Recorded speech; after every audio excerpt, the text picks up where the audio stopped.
오늘 밤 70세 할머니 박선희는 평생의 원수를 용서하기로 결심했습니다. 40년간 미워했던 그 사람을 죽어가는 병실에서 만나기 위해서 말입니다.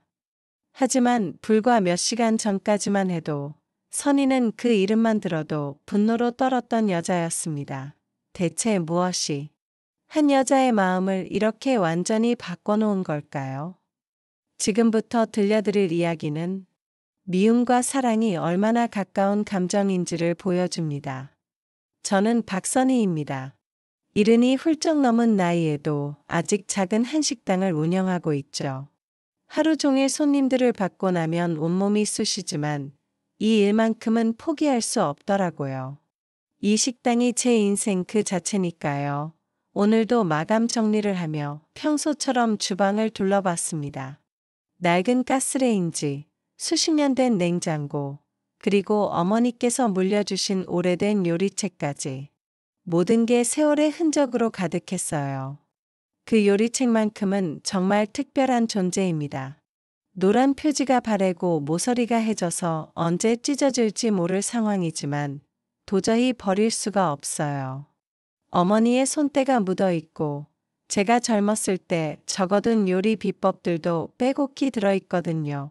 책을 펼치려던 순간 뭔가 바닥에 떨어졌습니다. 처음엔 요리책 사이에 끼워둔 메모지인 줄 알았어요. 하지만 자세히 보니 오래된 편지였습니다. 종이가 누렇게 변해서 거의 40년은 된 것 같았죠. 편지를 조심스럽게 펼쳤어요. 그러자 투박한 글씨가 눈에 들어왔습니다. 내 음식이 뭐가 대단하다고 온 동네 사람들이 줄을 서냐? 나도 못지않게 맛있게 만드는데 왜 너만 인정받는 거냐? 그 글씨를 본 순간 마치 가슴에 날카로운 바늘이 찔리는 것 같았어요. 눈가가 순식간에 젖어들었습니다. 40년이 지났지만 그 글씨체를 한눈에 알아볼 수 있었거든요. 최말순. 제 평생의 라이벌이자 가장 미워했던 사람입니다. 하지만 동시에 가장 그리웠던 사람이기도 했어요. 편지를 든 제 손이 떨렸습니다. 말순이가 이걸 언제 보냈는지는 기억나지 않아요. 워낙 서로 으르렁거리며 살아서 편지 내용도 당연히 12조였죠. 하지만 지금 다시 보니 느낌이 달랐습니다. 미움이 아니라 질투 같은 거였어요. 아니, 어쩌면 관심이었을지도 모르겠더라고요. 문득 말순이의 얼굴이 떠올랐습니다. 젊었을 때 말순이는 정말 예뻤어요. 저보다 키도 크고 목소리도 당당했죠. 항상 자신감 넘치는 모습이었습니다. 그런 말순이가 왜 저에게 이런 편지를 보냈을까요? 진짜 저를 미워했던 걸까요? 아니면 다른 이유가 있었던 걸까요? 지금 와서 생각해보니 모든 게 의문투성이었어요. 편지를 다시 접으며 깊은 생각에 잠겼습니다. 우리 둘의 인연은 참 묘했어요. 미워하면서도 서로를 의식하지 않을 수 없었고, 경쟁하면서도 은근히 인정하는 마음이 있었죠. 어쩌면 이 편지는 말순이가 저에게 보낸 일종의 러브레터였는지도 모릅니다. 미움이라는 포장지로 쌓인 관심과 애정 말이에요. 하지만 그때의 저는 그걸 알아챌 수 없었죠. 편지를 요리책 사이에 다시 끼워 넣었습니다. 그리고 책을 꼭 껴안았어요. 말순이의 냄새가 날 것 같았거든요. 물론 착각이었겠지만요. 그날 밤 잠이 오지 않았습니다. 말순이 생각만 계속 났어요. 미운 사람이었지만 없으면 허전한 그런 존재였죠. 마치 그림자 같았습니다. 제가 어디를 가든 함께 따라다니는 보이지 않는 동반자 말이에요. 시간을 거슬러 올라가 1970년대 이야기를 해볼게요. 그때 저는 25살의 팔팔한 젊은 여자였습니다. 시골 장터에서 김치를 팔며 하루하루를 버텨가고 있었어요. 우리 동네 장터는 정말 활기찼어요. 5일장이 서는 날이면 온 사방에서 사람들이 몰려들었죠. 저는 어머니가 가르쳐 주신 비법으로 김치를 담가서 팔았는데 손님들이 꽤 많이 찾아주셨어요. 그때 말순이도 같은 나이였어요. 말순이는 된장찌개로 유명했습니다. 장터 한쪽에 가니 천막을 치고 음식점을 차려놓고 장사를 했죠. 그 된장찌개 냄새가 얼마나 고소했는지 지금도 생생히 기억납니다. 처음 만났을 때를 지금도 어제 일처럼 기억해요. 5월의 어느 장날이었는데 갑자기 소나기가 쏟아지기 시작했습니다. 저는 김치 파는 좌판을 급히 정리하고 있었어요. 비에 젖으면 장사를 망치거든요. 그때 말순이가 우산도 없이 비를 맞고 있는 저를 보고는 다가왔습니다. 언니, 우리 가게로 들어와요. 비 그칠 때까지 기다리세요. 그 말이 얼마나 고마웠는지 몰라요. 말순이 천막 안으로 들어가니까 정말 따뜻하고 아늑했어요. 손님들이 벌써 몇 명 앉아서 된장찌개를 먹고 있었는데 그 맛있는 냄새 때문에 배가 꼬르륵거렸죠. 말순이가 따뜻한 된장찌개를 한 그릇 내주더라고요. 언니도 드세요. 비 오는 날엔 따뜻한 게 최고예요. 그 맛을 평생 잊을 수가 없어요. 정말 깊고 진한 맛이었어요. 집에서 어머니가 끓여주시던 그 맛보다도 더 특별했죠. 어떻게 이렇게 맛있게 끓이세요? 물어봤더니 말순이가 웃으며 대답했습니다. 비법이 있어요. 된장을 직접 담그거든요. 우리 할머니께서 가르쳐 주신 방법이에요. 자존심이 상했어요. 저도 지지 않으려고 말했죠. 저도 김치 담그는 비법이 있는 거려. 우리 어머니께서 전수해 주신 거라 다른 집 김치와는 차원이 달라요. 말순이가 정말요? 그럼 한번 맛보고 싶어요. 라고 했고 저도 그럼 된장찌개 비법도 알려주세요. 라고 했어요. 그렇게 우리는 서로의 요리 실력을 자랑하기 시작했습니다. 비가 그치고 나서도 한참 동안 이야기를 나눴어요. 요리 얘기, 장사 얘기, 시집살이 얘기까지 정말 다양한 주제로 수다를 떨었죠. 그때만 해도 순수한 마음이었어요. 서로에 대한 호감과 친근함만 있었죠. 며칠 후부터 우리는 자연스럽게 친해졌습니다. 장날마다 서로 인사하고 틈틈이 요리 비법도 나누고요. 손님이 없을 때면 말순이 천막에서 차 한 잔 마시며 수다 떨기도 했어요. 하지만 한 달 정도 지나면서부터 분위기가 서서히 바뀌기 시작했습니다. 손님들이 말순이 된장찌개를 더 많이 찾기 시작한 거예요. 이 동네에서 된장찌개는 말순이니가 최고야. 라는 소리가 들리더라고요. 제 김치도 맛있다고 하는 사람들이 많았지만 말순이 쪽이 확실히 더 인기였어요. 특히 젊은 남자 손님들은 거의 다 말순이 천막으로 몰려들었죠. 예쁘고 당당한 말순이를 보러 오는 것 같았어요. 어느 날 말순이가 저에게 말했습니다. 선이야, 내 된장찌개 어때? 요즘 손님들이 동네에서 제일 맛있다고 하던데. 그 말을 듣는 순간 기분이 묘하게 상했어요. 자랑하는 건지 도전하는 건지 애매했거든요. 저도 지지 않으려고 대답했습니다. 내 김치도 만만치 않은걸? 단골 손님들이 계속 찾아오시거든. 다른 집 김치는 이제 못 먹겠다고 해. 말순이가 호 하면서 픽 웃었어요. 그래? 그럼 우리 누가 더 맛있는지 한번 겨뤄볼까? 재밌을 것 같은데 그때는 농담처럼 시작된 말이었습니다. 하지만 그 순간부터 우리 관계가 미묘하게 달라지기 시작했어요. 친구에서 경쟁 상대로 변해간 거죠. 매일 장터에 나가면서 서로를 의식하게 됐습니다. 누가 손님을 더 많이 끌어오는지, 누가 더 많이 팔리는지, 누가 더 인정받는지 계속 확인하게 됐어요. 처음엔 재미있었어요. 건전한 경쟁 같은 느낌이었거든요. 하지만 언제부턴가 그 경쟁이 진짜 갈등으로 번져갔습니다. 웃음 속에 숨겨진 날선 감정들이 점점 커져만 갔어요. 1980년대 들어서면서 상황이 급변했습니다. 말순이가 먼저 서울로 올라간다고 했어요. 선이야, 나 서울 간다.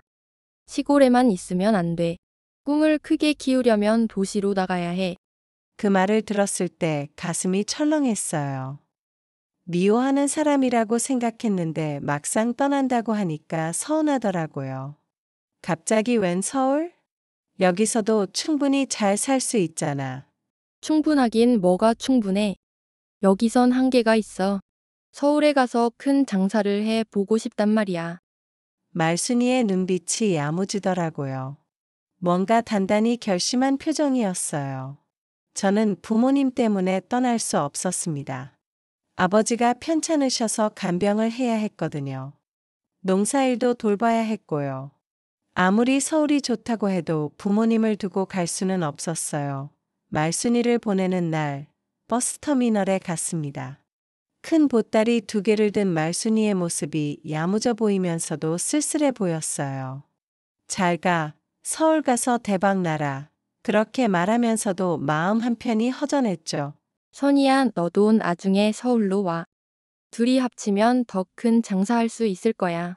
말순이가 그렇게 말했지만 둘 다 알고 있었어요. 그건 단순한 인사말일 뿐이라는 걸 말이에요. 버스가 떠나고 나서 한동안 그 자리에 서 있었습니다. 말순이가 없는 장터가 이렇게 허전할 줄은 몰랐어요. 미워하던 사람인데 왜 이렇게 마음이 공허할까요? 한편으론 안도감도 있었어요. 드디어 경쟁에서 벗어날 수 있겠구나 싶었거든요. 이제 저 혼자만의 무대가 될 테니까 더 편하게 장사할 수 있을 거라고 생각했어요. 하지만 그 생각이 완전히 틀렸다는 걸 곧 깨달았습니다. 말순이가 없으니까 오히려 재미가 없어지더라고요. 경쟁할 상대가 없으니까 장사에 대한 의욕도 떨어졌어요. 몇 달 후부터 말순이 소식이 들려오기 시작했습니다. 서울에 가서 반찬 가게를 차렸다더라. 손님이 많아서 대박 났다더라 하는 얘기들이었어요. 처음엔 그냥 소문일 거라고 생각했죠. 하지만 1년, 2년이 지나면서 말순이의 성공담이 점점 구체적으로 들려왔어요. 신문에도 나왔다는 얘기까지 들렸죠. 전통 반찬의 맛을 지키는 젊은 여성 사업가라는 제목으로요. 그 소식들을 들을 때마다 복잡한 감정이 들었어요. 한편으론 대단하다는 생각이 들었고, 다른 한편으론 질투가 났어요. 같은 실력이라고 생각했는데 왜 이렇게 차이가 날까요? 저는 부모님을 모시고 계속 시골에 머물렀습니다. 아버지 간병을 하면서 김치 장사도 이어갔어요. 하지만 예전만큼 열정이 없었죠. 말순이라는 경쟁 상대가 사라지니까 동기도 함께 사라진 것 같았어요. 1987년 아버지가 돌아가신 후에야 저도 서울로 올라올 수 있었습니다. 말순이보다 7년이나 늦은 출발이었어요. 그 7년이라는 시간 동안 이미 많은 것들이 뒤처져 있었죠. 서울에 와서 처음 본 말순이 반찬 가게는 정말 대단했어요. 가게 앞에 줄을 서서 기다리는 사람들을 보면서 가슴이 먹먹해졌습니다. 저와 말순이 사이의 격차를 실감할 수 있었거든요. 저도 조그마한 식당을 차렸어요. 시골에서 가져온 요리 비법으로 승부해 보려고 했죠. 하지만 현실은 만만치 않았습니다. 손님도 많지 않고 수익도 시원치 않았어요. 매일 아침 일어날 때마다 한숨부터 나왔어요. 같은 실력이라고 생각했는데 왜 이렇게 결과가 다를까요? 말순이의 성공을 지켜보면서 열등감이 점점 커져갔습니다. 그때마다 스스로에게 물어봤어요. 내가 먼저 서울에 왔다면 어땠을까? 아니면 말순이가 시골에 남았다면? 하지만 그런 가정은 아무 의미가 없었죠. 현실은 이미 정해져 있었으니까요. 가끔 말순이 반찬 가게 앞을 지나갔어요. 정말 손님이 많더라고요. 사람들이 줄을 서서 기다리는 모습을 보면 마음이 아팠습니다. 부러우면서도 자존심이 상했어요. 들어가서 인사라도 할까 여러 번 생각했지만 용기가 나지 않았어요. 너무 초라한 모습으로 나타나고 싶지 않았거든요. 성공한 말순이 앞에서 실패한 선의로 서기 싫었어요. 결국 그냥 돌아섰습니다. 그리고 더 열심히 일하자고 다짐했어요. 언젠가는 말순이를 따라잡을 거라고, 아니 넘어서겠다고 스스로에게 약속했죠. 하지만 현실은 생각만큼 호락호락하지 않았어요. 아무리 노력해도 말순이와의 격차는 좁혀지지 않았습니다. 그 사실이 가장 힘들었어요. 노력의 결과가 보이지 않는다는 게 얼마나 절망적인지 그때 알았죠. 2000년대 들어서면서 제 아들 민호가 대학생이 됐어요. 똑똑하고 착한 아들이라 자랑스러웠죠. 어느 날 민호가 제 방 정리를 도와주겠다고 했습니다. 오래된 짐들을 정리할 때가 됐다고 하면서요. 엄마, 이 상자는 뭐예요? 민호가 옷장 위쪽에서 먼지 쌓인 상자 하나를 발견했어요. 저도 까먹고 있던 상자였는데 민호가 열어보더니 깜짝 놀라더라고요. 상자 안에는 신문 스크랩이 가득 들어 있었거든요. 모두 말순이와 관련된 기사들이었어요.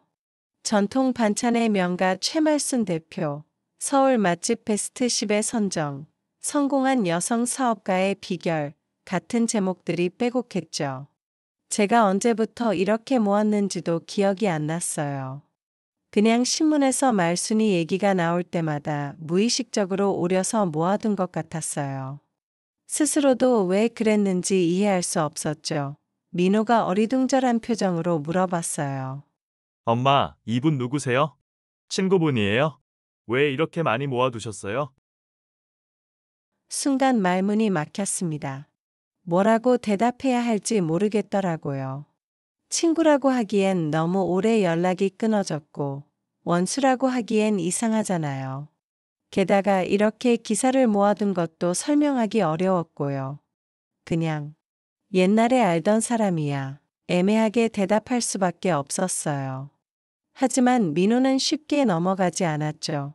옛날에 알던 사람이라면서 왜 이렇게 스크랩까지 해가면서 모아두신 거예요? 심지어 이 기사는 작년 거잖아요. 계속 관심을 갖고 계신 거 아니에요? 민호의 지적이 정확했어요. 정말로 저는 수십 년 동안 말순이 소식을 챙겨왔던 거예요. 신문에 말순이 얘기가 나오면 자꾸 눈이 가더라고요. 그래서 모르는 사이에 이렇게 많은 스크랩이 쌓인 거였죠. 그분이 성공하셨나 보네요. 이렇게 신문에 많이 나오시니까 엄마도 자랑스러우시겠어요. 민호가 순진하게 말했어요. 자랑스럽다고요? 글쎄요. 복잡한 감정이었어요. 한편으론 말순이가 성공한 게 기뻤지만 다른 한편으론 질투도 났거든요. 그리고 무엇보다 제 자신이 이해되지 않았어요. 미워하는 사람이라면서 왜 그 사람 기사를 이렇게 모아뒀을까요? 경쟁 상대라면서 왜 그 사람의 성공을 이렇게 자세히 지켜봤을까요? 제 마음을 저 스스로도 알 수 없었어요. 엄마가 좀 이상해요. 친구도 아닌 사람 기사를 왜 이렇게 모아놔요? 혹시 특별한 사이셨어요? 민호가 계속 캐묻자 짜증이 났습니다. 그냥 놔둬. 내가 알 필요 없는 일이야. 화를 내고 나니까 민호가 서운한 표정을 짓더라고요. 그래도 더 이상 묻지는 않았어요. 민호가 나가고 혼자 남은 방에서 그 스크랩들을 다시 천천히 들여다봤습니다. 말순이의 인생이 한눈에 보였어요. 서울에 올라온 초기부터 지금까지 성공의 발자취가 고스란히 담겨 있었죠. 사진 속 말순이는 세월이 흘렀지만 여전히 당당한 모습이었어요. 자신감 넘치는 표정, 환한 미소, 성공한 사업가의 여유로운 모습까지 옛날 그 패기가 그대로 느껴졌습니다. 그 모습을 보면서 정말 묘한 감정이 들었어요. 미움만은 아니었습니다. 뭔가 다른 것들이 섞여 있었어요. 그리움, 부러움, 자랑스러움. 정말 복잡한 감정의 칵테일이었죠. 왜 이런 마음이 들었을까요? 말순이를 미워한다고 하면서 왜 그 사람 소식을 이렇게 챙겼을까요? 내 마음을 저도 이해할 수 없었어요. 아마도 말순이는 제게 특별한 존재였나 봅니다. 단순히 미워하는 사람이 아니라 제 인생에서 빠질 수 없는 중요한 인물이었던 거죠. 미워하는 것도 결국은 관심의 다른 표현일 수 있잖아요. 무관심보다는 차라리 미움이 나을 수도 있어요. 적어도 관심은 있다는 뜻이니까요. 그런 면에서 보면 말순이와 저는 서로에게 특별한 존재였던 것 같아요. 그날 밤 잠이 오지 않아서 계속 생각했습니다. 진짜 말순이를 미워하는 걸까? 아니면 그리워하는 걸까? 도대체 내 마음이 뭔지 혼란스러웠어요. 어쩌면 미움과 그리움은 동전의 양면 같은 건지도 몰라요. 서로 다른 것 같지만 본질적으로는 같은 감정에서 나온 거 말이에요. 그렇게 생각하니까 조금 이해가 되더라고요. 2015년 4월의 어느 따뜻한 봄날이었습니다. 민호가 회사에서 동료들과 저녁을 먹다가 뜻밖의 소식을 듣고 왔다고 해요. 그날 민호의 표정이 심상치 않더라고요. 엄마, 최말순이라는 분 알고 계시죠? 갑자기 말순이 이름이 나와서 깜짝 놀랐습니다. 가슴이 쿵 하고 내려앉는 느낌이었어요. 무슨 일이야?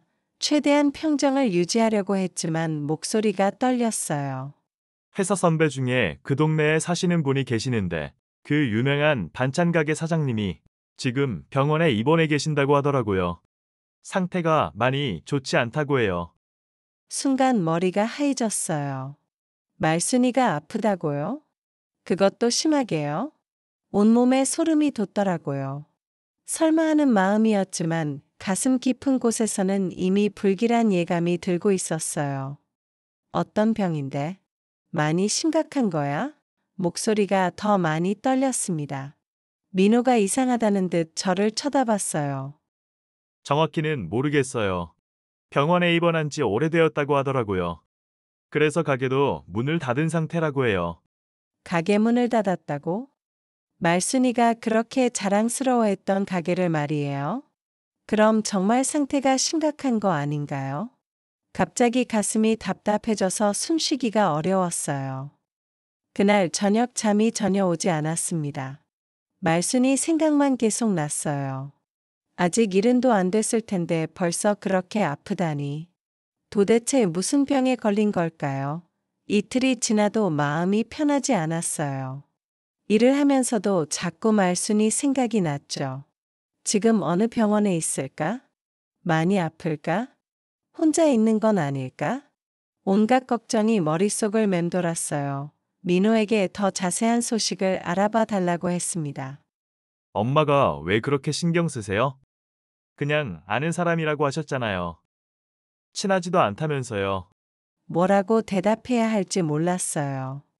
저도 왜 이렇게 신경 쓰이는지 명확히 설명할 수 없었거든요. 그냥 가슴이 불안하고 마음이 무거웠어요. 며칠 후 민호가 더 구체적인 정보를 가져왔습니다. 간암이래요. 벌써 3기라고 하더라고요. 수술도 했는데 상태가 많이 좋지 않다고 해요. 서울대학교 병원에 입원해 계신데요. 간암 3기라니. 정말 심각한 상황이었어요. 갑자기 다리에 힘이 빠지면서 주저앉을 뻔했습니다. 말순이가 그렇게 위험한 상태라니 믿어지지 않았어요. 그날 밤부터 완전히 잠을 못 잤어요. 뒤척이면서 계속 말순이 생각만 났죠. 미워했던 사람인데 왜 이렇게 마음이 아픈 걸까요?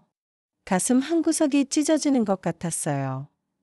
며칠 동안 제대로 식사도 못했어요. 입에서 음식이 넘어가지 않더라고요. 민호가 걱정할 정도였어요. 엄마 혹시 그분이 엄마한테 특별한 분이세요? 왜 이렇게 힘들어하세요?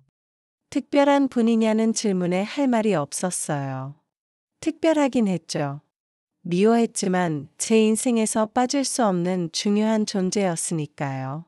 하지만 그걸 어떻게 설명해야 할지 모르겠더라고요. 아마도 말순이는 제 인생에서 가장 큰 라이벌이자 동반자였나 봅니다. 경쟁자였지만 동시에 제게 동기부여를 해준 사람이기도 했어요. 말순이가 있었기에 제가 포기하지 않고 버틸 수 있었거든요. 병문안을 가볼까 여러 번 생각했어요. 하지만 용기가 나지 않았습니다. 수십 년 만에 갑자기 나타나서 뭐라고 말해야 할까요? 민망하고 어색할 것 같았어요. 게다가 말순이가 저를 보고 싶어 할까요? 어쩌면 저를 진짜 미워하고 있을지도 모르잖아요. 그런데 병문안을 간다고 하면 부담스러워할 수도 있고요. 하지만 마음 한구석에서는 계속 말순이가 저를 부르는 것 같았습니다. 선이야, 보고 싶다. 마지막일지도 몰라. 그런 목소리가 계속 들리는 것 같았어요. 시간이 지날수록 후회가 커졌어요. 지금이 아니면 영영 못 볼 수도 있겠다는 생각이 들었죠. 그럼 평생 후회하며 살아야 할 텐데, 그런 건 견딜 수 없을 것 같았어요.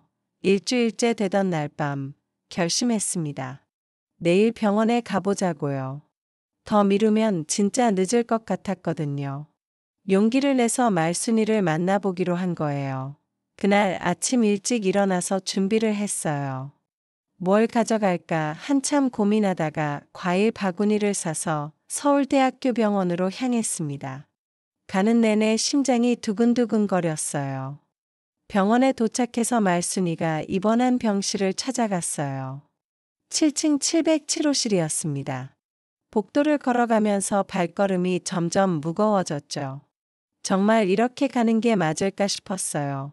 병실 앞에 도착하니까 다리가 떨렸습니다. 문 위에 최말순이라고 써진 명패를 보는 순간 눈물이 핑 돌았어요. 정말 말순이가 여기 있구나 싶으면서도 실감이 나지 않았어요. 한참을 망설였어요. 정말 들어가야 할까요? 말순이가 저를 보고 싶어 할까요? 혹시 부담스러워하면 어떡하죠? 온갖 생각이 머릿속을 맴돌았어요. 용기를 내서 문을 가만히 두드렸습니다. 들어오세요. 익숙한 목소리가 들렸어요. 40년이 지났지만 여전히 알아볼 수 있는 말순이의 목소리였죠. 문을 열고 천천히 들어갔어요. 그 순간 깜짝 놀랐습니다. 침대 위에 누워있는 말순이의 모습이 너무 많이 달라져 있었거든요. 예전에 당당하고 건강했던 모습은 온데간데 없었어요. 말순이도 저를 보고 눈을 크게 뜨더라고요. 선이야, 정말 너니? 이게 꿈이야 생시야. 목소리도 많이 약해져 있었지만 여전히 말순이었어요. 말순아. 목소리가 잠겼습니다. 말순이가 너무 작고 연약해 보였어요. 이게 그 당당했던 최말순이 맞나 싶을 정도였죠.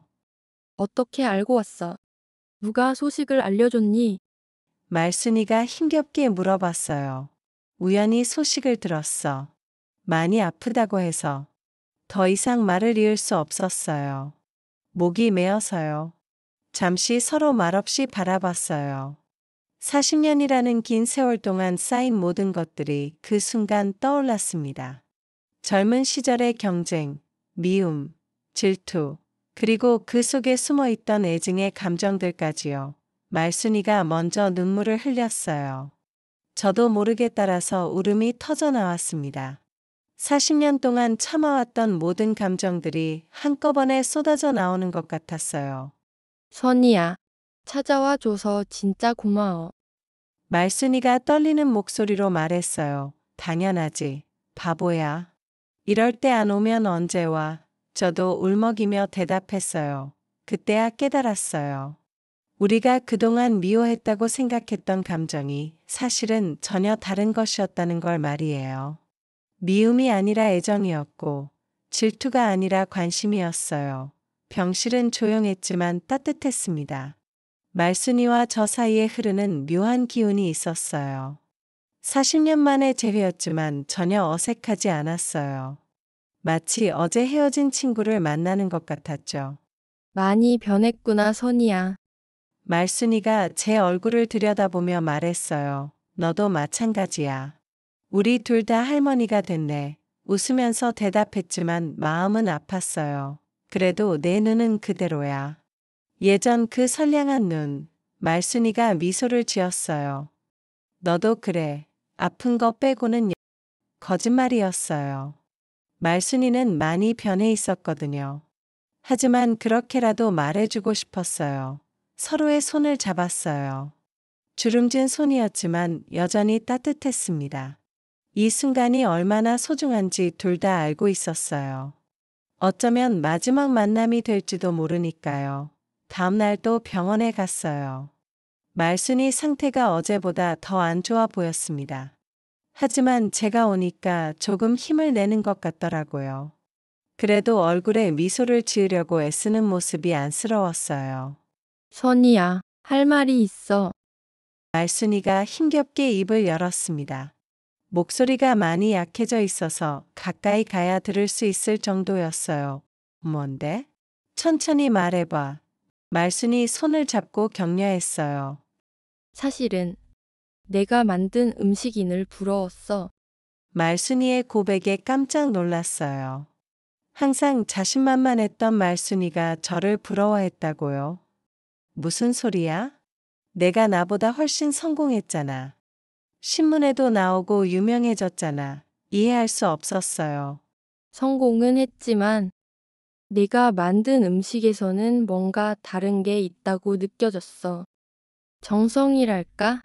진짜 마음이랄까? 나는 그냥 장사였는데 내가 만든 건 진짜 요리라고 느껴졌었어. 말순이가 계속 말했습니다.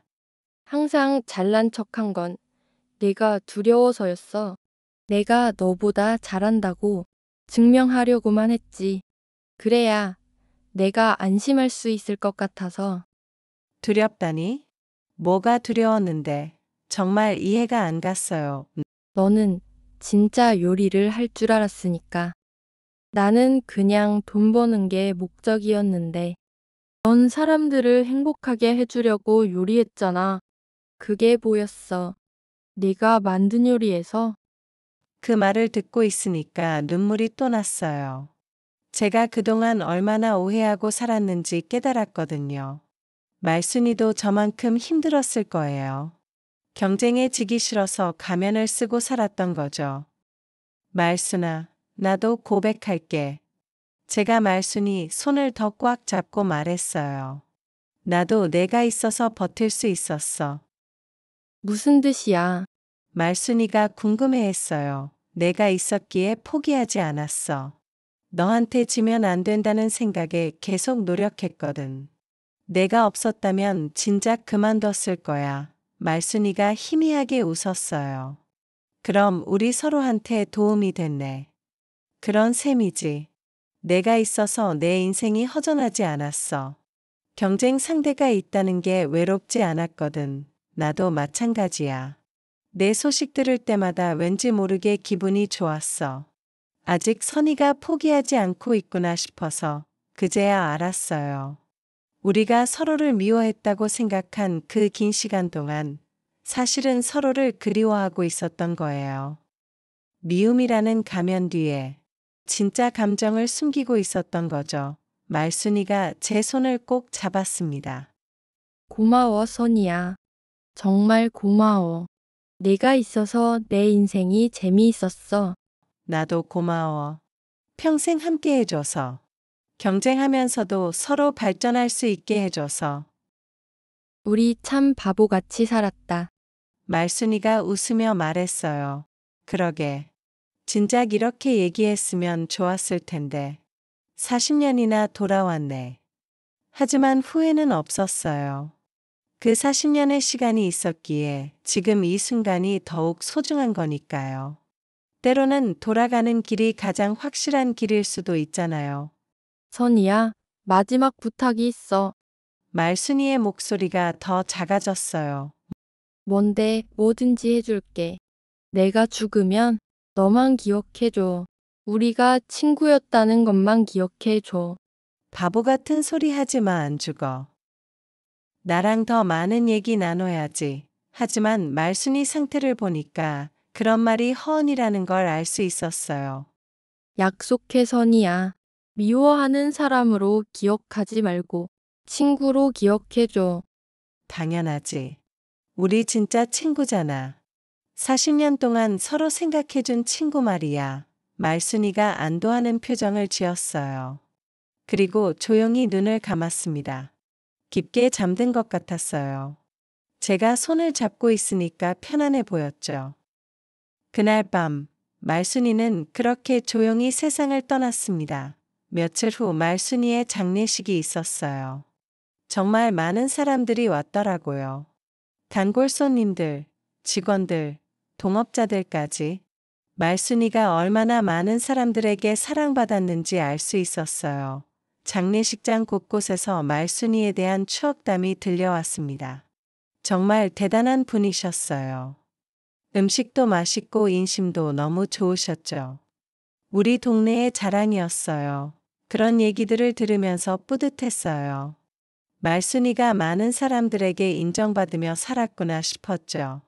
그 점에서는 제가 따라갈 수 없을 만큼 대단한 사람이었어요. 영정사진 속 말순이는 환하게 웃고 있었습니다. 젊었을 때의 당당함과 나이 들어서의 여유로움이 동시에 느껴지는 좋은 사진이었어요. 그 미소를 보니까 마음이 따뜻해졌습니다. 상주석에 앉아서 조문객들을 맞이했어요. 말순이에게 가족이 없어서 제가 그 역할을 맡게 되었거든요. 사람들이 고인과 어떤 사이셨냐고 물어보면 평생 친구였다 고 대답했어요. 정말로 그랬으니까요. 40년 동안 미워했다고 생각했지만 결국 우리는 서로에게 없어서는 안 될 존재였던 거예요. 가장 가까운 친구였던 셈이죠. 장례식이 끝나고 집에 돌아왔어요. 오래된 요리책을 꺼내서 펼쳤습니다. 그 편지를 다시 읽어봤어요. 내 음식이 뭐가 대단하다고 이제는 그 말의 진짜 뜻을 알겠습니다. 미움이 아니라 인정이었어요. 시기가 아니라 부러움이었죠. 말순이만의 서툰 애정 표현이었던 거예요. 젊은 시절 두 여인의 뜨거운 경쟁을 떠올렸습니다. 서로 지지 않으려고 했던 그 시절이 이제는 그립기만 하더라고요. 그때가 얼마나 활력 넘치고 재미있었는지 새삼 깨달았어요. 그러다 문득 깨달았어요. 결국 우리는 서로의 가장 큰 손님이었다는 걸 말이에요. 서로 때문에 더 맛있는 음식을 만들려고 노력했고, 서로 때문에 포기하지 않을 수 있었거든요. 경쟁은 했지만 결국 함께 성장한 거예요. 혼자였다면 불가능했을 발전을 이뤄낸 거죠. 그런 면에서 보면 말순이는 제게 최고의 스승이기도 했어요. 미움도 질투도 결국은 우정이었습니다. 다른 형태의 사랑이었죠. 그걸 깨닫는데 40년이라는 시간이 필요했지만 늦었다고 생각하지는 않아요. 말순이가 없는 세상이 허전하고 쓸쓸합니다. 하지만 후회는 없어요. 마지막에 화해할 수 있었고 진짜 마음을 나눌 수 있었으니까요. 지금도 요리를 하면 말순이 생각이 납니다. 이 정도면 말순이도 인정할까 하면서 음식을 만들어요. 혼잣말로 말순이와 대화를 나누기도 하죠. 말순아, 오늘 김치찌개 어때? 내가 좋아하던 방식으로 끓여봤어. 대답은 들리지 않지만 말순이가 웃으면서 고개를 끄덕이는 모습이 눈에 선해요. 그런 상상을 하면 외롭지 않아요. 어쩌면 말순이는 여전히 제 곁에 있는 것 같습니다. 보이지 않는 경쟁자로, 평생의 친구로, 그리고 가장 소중한 동반자로 말이에요. 사람은 살아가면서 수많은 인연을 맺습니다. 하지만 끝까지 마음속에 남는 건 경쟁이 아니라 정이에요. 미움이 아니라 사랑이죠. 혹시 지금 미워하는 사람이 있다면 한번 생각해 보세요. 정말 그 사람을 미워하는 건지, 아니면 다른 감정을 미움이라고 착각하고 있는 건지 말이에요. 미움 너머에는 언제나 사랑이 숨어 있습니다. 그걸 깨닫는 게 늦어도 상관없어요. 언젠가는 알게 될 테니까요. 저처럼 말이에요. 시청해 주셔서 감사합니다.